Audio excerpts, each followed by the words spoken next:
IPL 2026లో భాగంగా SRH ఇప్పటివరకు 10 మ్యాచ్లు ఆడింది. అందులో 6 మ్యాచ్ల్లో విజయం సాధించి 12 పాయింట్లతో మూడో స్థానంలో నిలిచింది సన్రైజర్స్ హైదరాబాద్ జట్టు.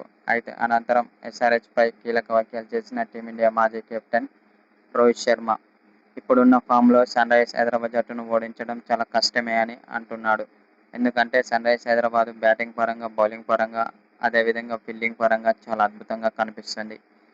ముఖ్యంగా బ్యాటింగ్ లైనప్ చూసుకున్నట్లయితే Abhishek Sharma, Ishan Kishan, Klaasen, Travis head ఇలా డేంజరస్ ఆటగాళ్లు సన్రైజర్స్ హైదరాబాద్ జట్టులో ఉన్నారు. వాళ్ళు కనుక ఫామ్లోకి వస్తే మాత్రం ఎస్ఆర్హెచ్ను ఓడించడం చాలా కష్టమే అని కొందరు మాజీ క్రికెటర్లు అంటున్నారు. ముఖ్యంగా అభిషేక్ శర్మ మంచి ఫామ్లో ఉన్నాడు. అతని యొక్క ఫామ్ను ఇలానే కంటిన్యూ చేస్తే మాత్రం రాబోయే మ్యాచ్ల్లో చెలరేగి ఆడతాడని రోహిత్ శర్మ అన్నాడు.